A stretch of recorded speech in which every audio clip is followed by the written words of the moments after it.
mina olen Eleri ja tänaseks teemaks on see, kui Jumal kõneleb läbi kunsti või ilu.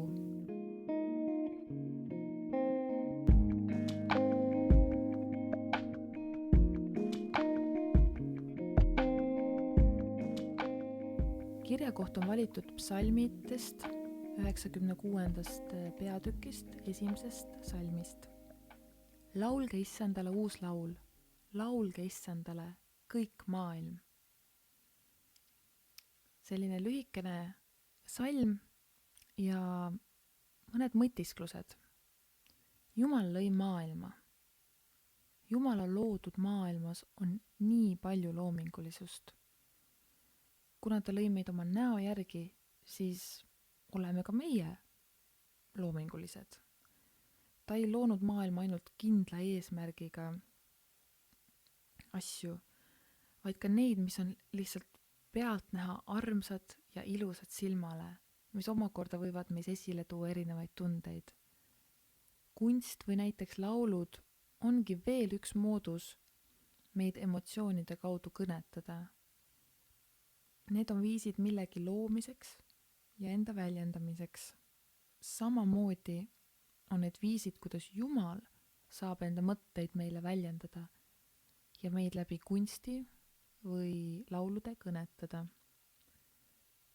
Ja psalmid ongi tegelikult rohkem kui ilus luule. Need räägivad elust, rõõmust, kurbusest, hirmudest. Kui kuuleme laule, mis meid kõnetavad, siis on see tihti sellepärast, et need seonduvad meie enda elus toimuvaga, kas siis osaliselt või täielikult. Ja laulud ja luule ja kunst annavad seeläbi võimaluse Jumalal meid kõnetada ja neid ise luues ka Jumalaga suhelda. Mul on ka enda elust näide, kui ma käisin keskkoolis ja ma veel ei uskunud Jumalasse, siis ma võtsin ikkagi osa kodugruppidest ja noorteõhtutest, mis toimusid kirikus. Need sisaldasid alati ka ülistamist läbi muusika. Oli mitmeid laule, mis mulle südamesse läksid, aga eriliselt puudutas mind laul Avame südame silmad. Peaaegu et iga kord, kui seda laulu lauldi, hakkasin ma nutma. Jumal kõnetas mind läbi emotsioonide. Ma sain aru, et see laul puudutas mind, aga et ilmselt Jumal tõesti puudutab mind. Selle laulu sõnad on nii. Avame südame silmad, ava mu silmad, Issand. Soovin sind näha ülendatult sind säramas auhiilguse väega.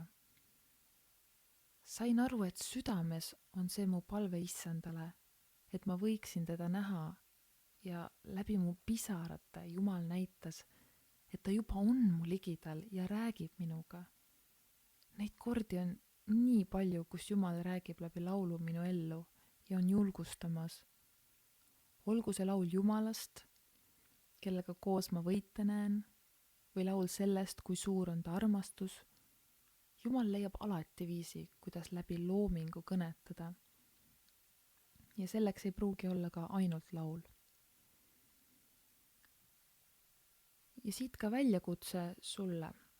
Palveta, et püha vaim sind kõnetaks ja kuula lugu, mis toob kananaha ihule või puudutab sügavalt su südant. Mõtle sellele, kuidas on see laul seotud sinu praeguse eluperioodiga. Ja küsi Jumalalt, mida ta tahab sulle selle laulu kaudu öelda või mida kinnitada. Ja tegemist võib olla ka mõne teise kunstivormiga, nagu ma enne ütlesin, et see ei pea üldse olema laul või muusika. Aga ma palvetan meie eest. Vägede Issand, me täname sind muusika, kirjanduse, visuaalsete kunstide, teatri ja kõikide teiste kunstiliikide ja ilu eest. Me täname sind, et oled meid tõesti nii loominguliselt loonud, et suudame oma sisemust nii imeliselt väljendada. Püha vaim, õpeta meid kuulama sind läbi kunsti, olgu selleks kas laul, luule või hoopis midagi muud. kõneta meid läbi kunsti ja ilu. Jeesuse nimel palume seda. Amen.